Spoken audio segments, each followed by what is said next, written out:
I get it. You can't please everyone.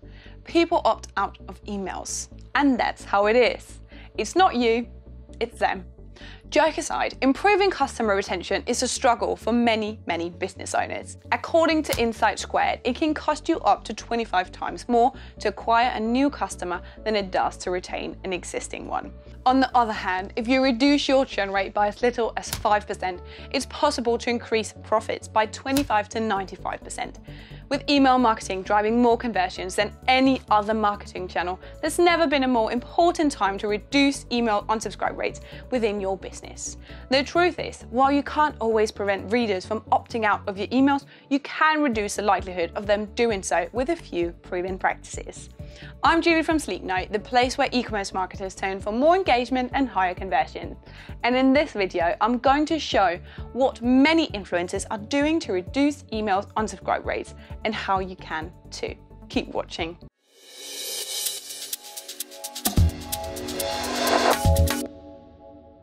List building has grown tremendously in the recent years. And with it, many influencers have written about their favorite traffic sources and list building strategies. But there's one thing they don't write about, something that's on everybody's mind: what their average unsubscribe rate is. So let's be honest, you can have the fastest growing online audience, but if people are opting out as often as others are opting in, you'll have little to show for your efforts. Before discovering how to reduce email unsubscribe rates for your business, it's worth knowing what a good unsubscribe rate is to begin with. So let's look at the numbers. According to a recent study by OPTINS, the average email unsubscribe rate is 0.52%. This of course fluctuates greatly from industry to industry. MailChimp in their research found the average unsubscribe rate can be as high as 1.13% for telecommunications and as low as 0.10% for daily deals and coupons. So if you're below the 2% as Campaign Monitor recommends, you're doing something right. And if you're not, the following strategies will help you get your rate down even further. The first strategy is to set the expectation for when you'll email them. We've all been guilty of the following. You promise a friend you'll meet them at a certain place at a certain time, but despite your best intentions, for one reason or another, you get caught up and keep your friend waiting. If your friend is understanding, they'll forgive you, but if you do it consistently over time, it will damage your friendship. Oh my God, I'm so sorry. You're not gonna believe this. My dog ate my car keys, bathed them up in the toilet, then it caught on fire. The fire department got stuck in traffic. Luckily, I had a spare set of keys, but then I got stuck in traffic. I'm so sorry, just my luck. Why? Because people value consistency in others. When we say we're going to do something only to do something else, we become inconsistent. And when we become inconsistent, others begins to doubt our integrity. Similarly, if you want to build trust with your audience, you need to set an expectation for when and how frequently you're going to email them. Paul Jarvis is a perfect illustration of pacing his readers' expectations. On his landing page, he says he's going to email you every Sunday, and he keeps his words. Of course, no two readers are alike. Everyone has their own preference for how frequently they want emails.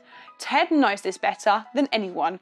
On their newsletter page, they ask when you prefer to be emailed. Set the expectation for when and how often you're going to email your audience and commit to it. Let's jump right into strategy 2. Use a combination of single and double opt-ins. Speak to any marketer long enough and there's one question that's likely to come up. Do you use single or double opt-ins? A quick refresher here. A single opt-in is when a visitor doesn't need to confirm their subscription. They enter their email address and are immediately added to your list. A double opt-in is when a visitor is required to confirm their subscription via their email. Steve Chou from My Wife Quit Her Job grew his list size by 51.3% when he switched from a single to a double opt-in. On the other hand, research by MailChimp has found campaigns with double opt-ins have lower spam complaints and unsubscribe rates. While there's no definitive answer to which is more effective, both practices have their respective advantages and disadvantages. A good rule of thumb is this: if you're offering a content upgrade, use a single opt-in. If you're collecting emails elsewhere, such as your homepage, use a double opt-in. One of the challenges with using double opt-ins is getting readers to confirm their subscriptions.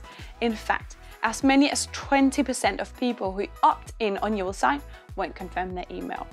With the average person receiving as many as 122 emails per day, you need to cut through the noise if you want to get your emails opened. There are a few ways to do that. Derek Halpern from Social Triggers uses urgency in his subject line and body copy. Herb, on the other hand, gives readers an opportunity to confirm they entered the email address correctly. Give readers a good reason to confirm their email, and it will give them an even better reason to stay on your list. Use single opt-ins for content upgrades and double opt-ins for everything else, and try to stand out with your confirmation email. Okay, so let's rock and roll with strategy number 3, segment your list based by interest. We all do it. You read an article, opt in for a bonus, or join a newsletter, and what do you get? Content that's completely irrelevant to what you originally signed up to. I've had it, you've had it, and it sucks.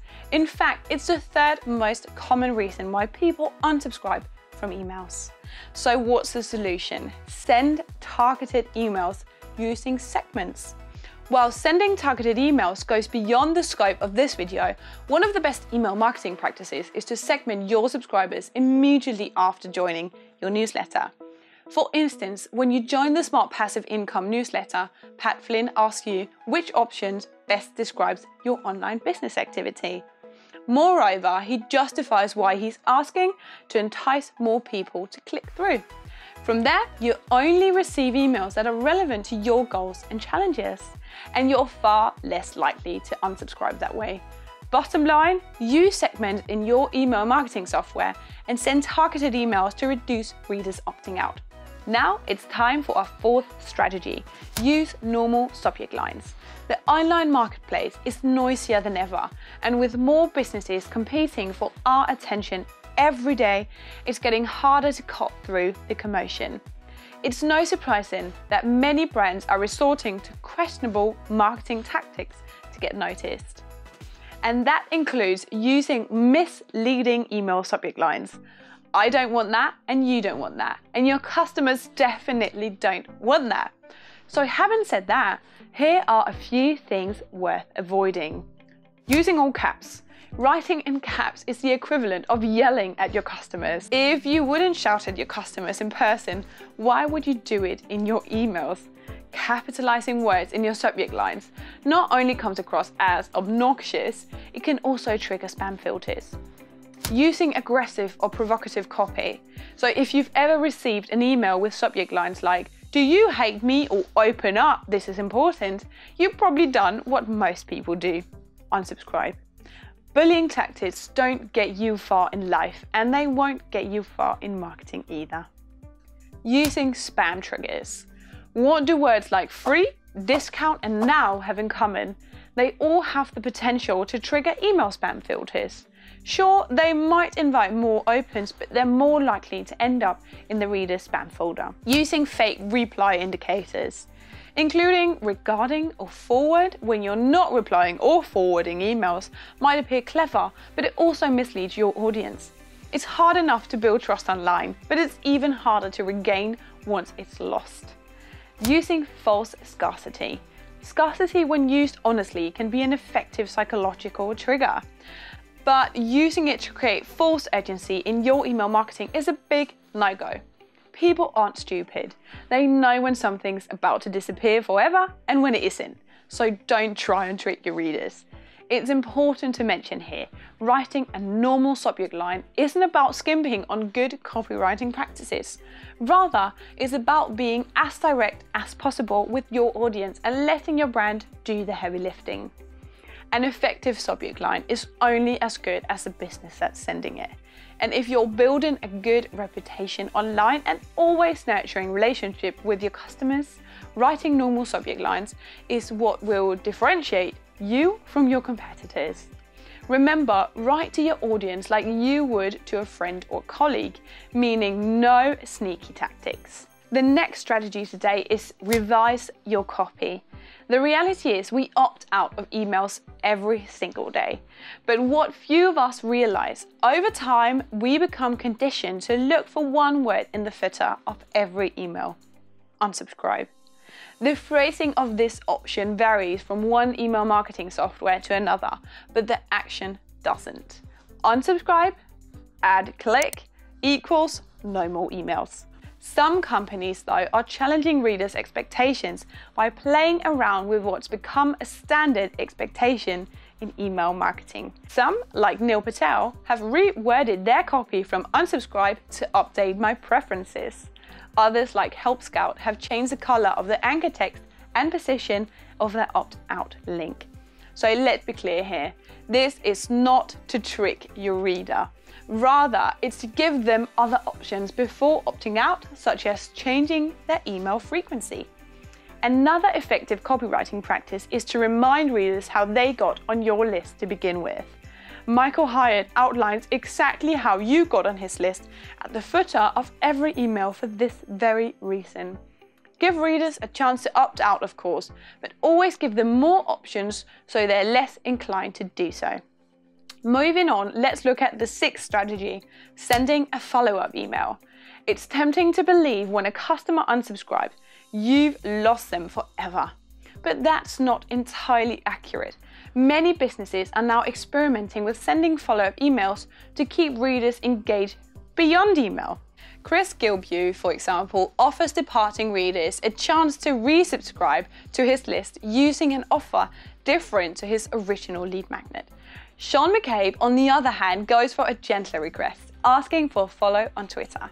It's important to mention here not to assume all readers unsubscribe because of you. Sometimes people's priorities change.